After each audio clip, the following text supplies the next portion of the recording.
Hello and welcome back to the Single Today podcast. This is episode 3, and it is called 1 Year Later because my book, Single Today, has officially been out for 1 year. In this episode, I want to tell you 3 things that I've learned over the last 12 months. But first, a big announcement to celebrate the anniversary of Single Today. Actually, 2 announcements. First, I will be in Waverly, Iowa this Friday night, April 25th, 2025, for a singles conference. And I'm going to speak at that. It's from 6 to 8 p.m. at Crosspoint Church. And so if you live anywhere near Waverly, Iowa, come hang out with us on Friday night. You can find that on my website, Wekenman.com, or the link is in the show notes as well. Announcement number 2, since today is the 1 year anniversary of Single Today, it felt like a good day to surprise release a brand new book. I have a new ebook that I put together that I would love to send to you completely for free. Because here's what I've been learning about writing is there are some ideas that I wake up with that feel like really big ideas. Like that's a big book idea, where it takes like a couple of years to really craft it and then have lots of editors look at it and give feedback and the publisher to do what the publisher does best. And that's a beautiful process that I really enjoy and am in the middle of again. But then there are other ideas that I wake up with and I go, I don't know that that's like a big book idea, but it feels like it should be something that I put out to the world. And so I have this new idea to every once in a while put together ebooks that are much shorter, like 40 to 50 pages. And I woke up with this idea and I was like, oh, that feels like something. And I could write it and then share it with a few friends and get their feedback and then send it to my friend Johnny, who's this brilliant designer. Shout out to Johnny Shinnick. And he can put it together and come up with a cover and all of that. And instead of it taking 2 years, like maybe I can just do this in 2 months. And so over the last few months, I've been working on a brand new ebook called Your Singleness Story, a guide to processing the pain, rejection, and heartbreak that has made you who you are.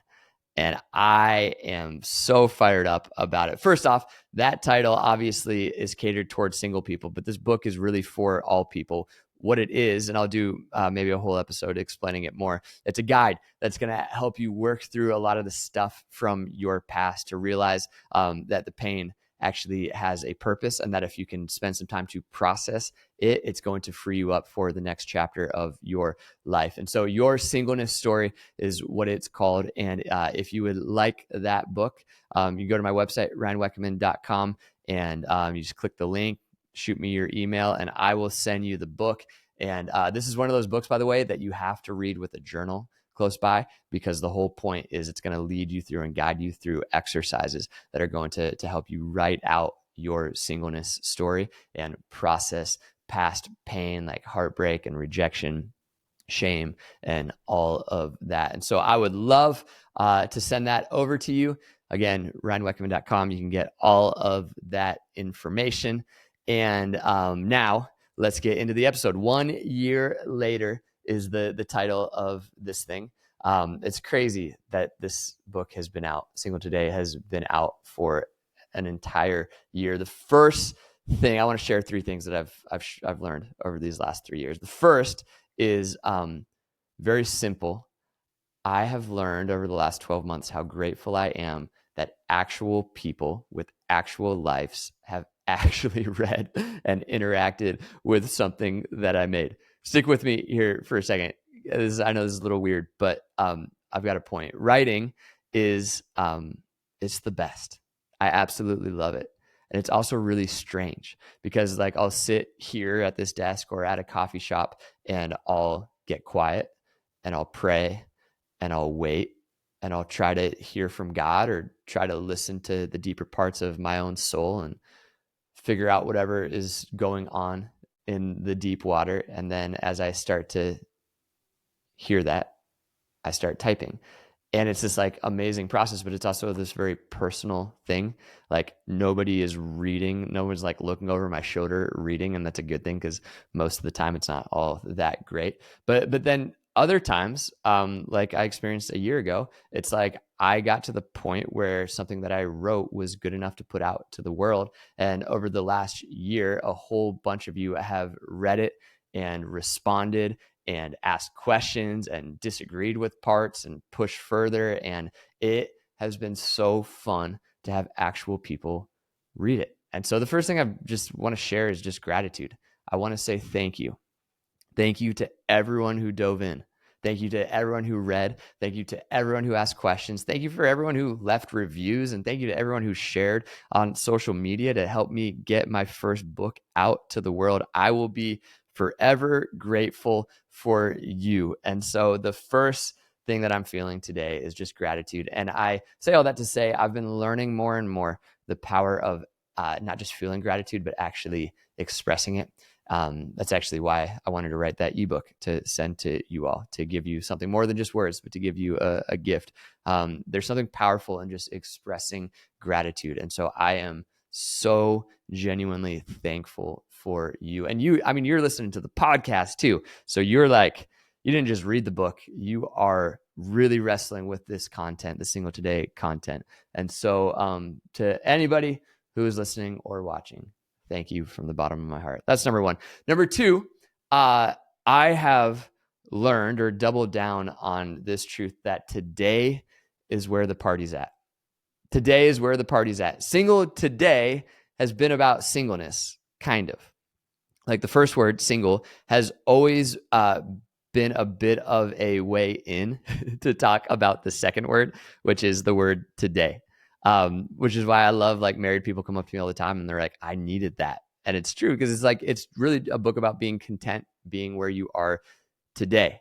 I realized years ago that it's just especially hard to do that when you're single. And so it felt like the right project to put these two ideas together. But man, like when you can start to do it, to actually be present today and stop worrying so much about yesterday and surrender a lot of what's going to happen tomorrow, you really start to realize like it's where the party's at. Now, I don't say that to say that like I've mastered this by any means, but over these last 12 months, I've gotten a lot better at it. Like this past week was Holy Week. And as a pastor, Easter week, Holy Week is the best. And it's really hard. Like there's so much to think about in like the logistical side, and then there's all of these people coming through, which is amazing, but can, if you feel like added pressure because of it. And then there's like the spiritual way always on Easter week, and it makes the whole week difficult.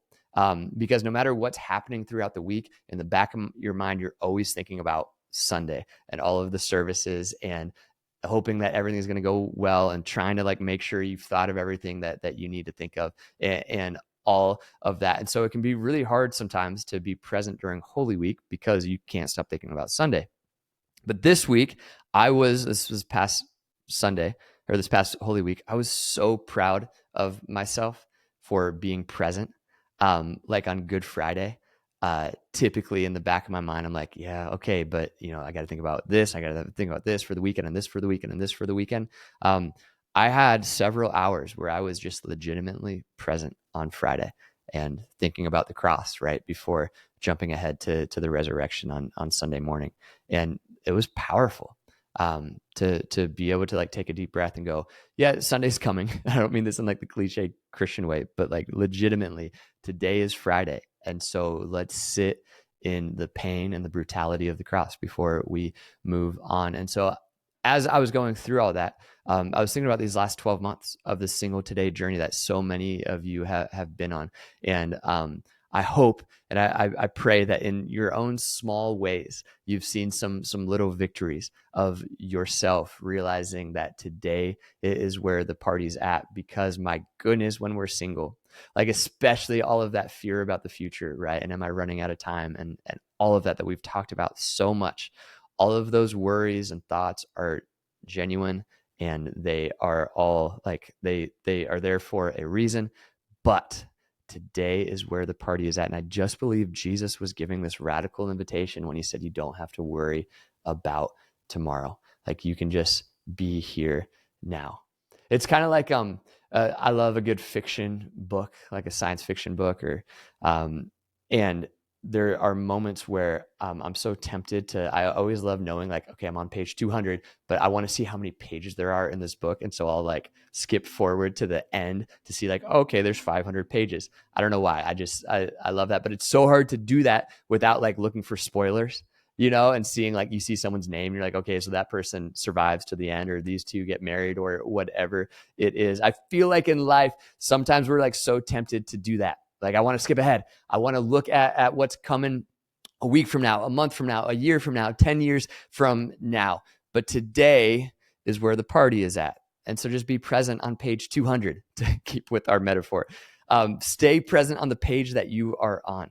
I kind of like that. Stay present on the page that you are on. You'll get to the ending of the story at some point, but be present in this chapter, this page, in this sentence, in this word. Today is where the party's at. I knew that a year ago. I know that at a deeper level today. And my hope is that you could just take a moment to realize that if you've been doing this work and going through this book and working through it, the same thing is true about you. And that's something to be super proud of. Okay, last but not least, singleness truly is sacred. That's the third thing I've learned. What I've realized over and over again is how much of an eye roll so much of this content gets from so many people. Because like, single people are so tired of hearing, just embrace where you're at. Like, just take advantage of the advantages of being single. Like, all of the stuff that I always say, I feel like a lot of single people are getting to the point where they roll their eyes at it, where it feels like cold comfort, which is a big bummer if you're me. Because it's like my entire it's like the entire message.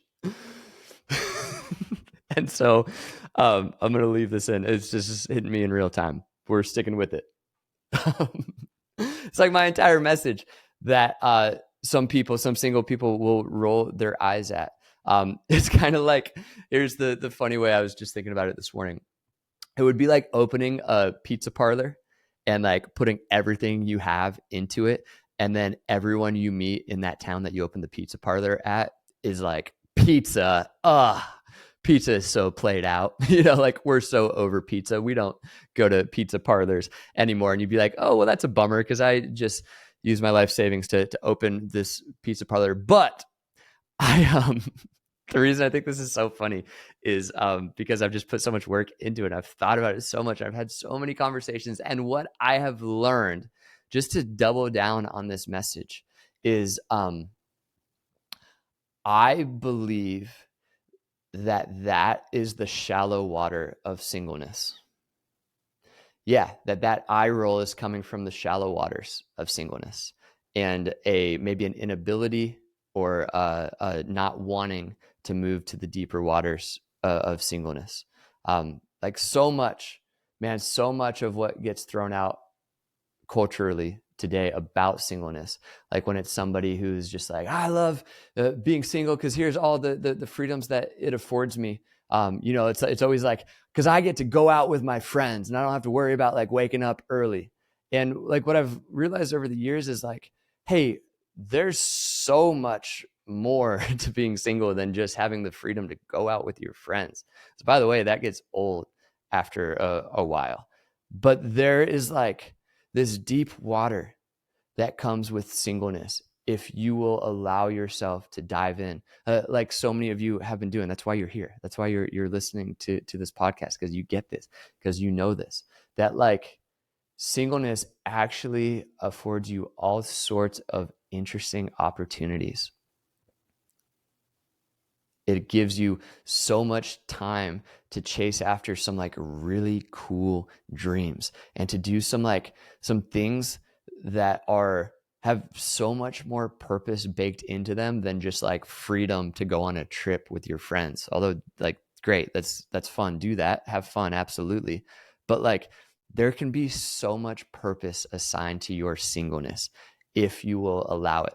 The problem is there's like, it's almost like there's gatekeepers to the deep waters of singleness, and it is our own grief that we have to be willing to grieve, and it's like sadness that we have to be willing to feel, because, and I've talked about this a lot, like when you are single, you are missing out on some things in life. And a lot of what I see and a lot of what I hear culturally these days feels like people who aren't willing to do the hard work to face that reality and to stare down that monster and to grieve. And so instead, it's like you copy and paste like cheap fun on top of it and try to like convince yourself. And I don't know, I've probably done that. This is just me. This is just real talk right now. I've probably been part of preaching that way. And I think that there's value to it, of helping somebody who's like really, really at a low point in their singleness realize like there's so many opportunities ahead of you. So you have to flip the script on singleness. There we go. There's my like original message on singleness right there. Right. And I still believe that. And singleness, what I have learned at a deeper level over this last year, if you are willing to confront the guards, the monsters at the entrance, and come face to face with the reality that being single does mean that you miss out on some things, that you can enter into the deep waters of singleness, where you start taking things like stillness really seriously, and you start to cultivate a relationship with God that is unlike a relationship that somebody who is married can cultivate. And by the way, people who are married can cultivate a relationship with God that's unlike what we can cultivate. So it's not like a matter of spirituality or hierarchy or any of that. It's more realizing that if you are single today, you have an opportunity to experience God as Emmanuel, as God with us, in this whole new, beautiful way. And I knew that a year ago. I know that even more today. And so that just felt, that felt worthy of sharing today, for this 1 year later episode, to somebody who maybe is starting to worry all over again about their singleness, or starting to feel like, man, but it's been so long. And you're now at the point where you're eye rolling at all of the people like me who are like, well, yeah, but just embrace your singleness. I get it. And there's deeper water to singleness. Singleness really is sacred. But it takes time, and it takes patience. It takes not chasing after cheap dopamine. It takes an ability to say no to some things, and to sit and to be with the creator of the universe, who still has a plan and a purpose for your life. I believe that with every fiber of my being. It's Matthew 6:33. It's Jesus in the Sermon on the Mount, where he goes, but seek first his kingdom and his righteousness, and all of these things will be given to you as well.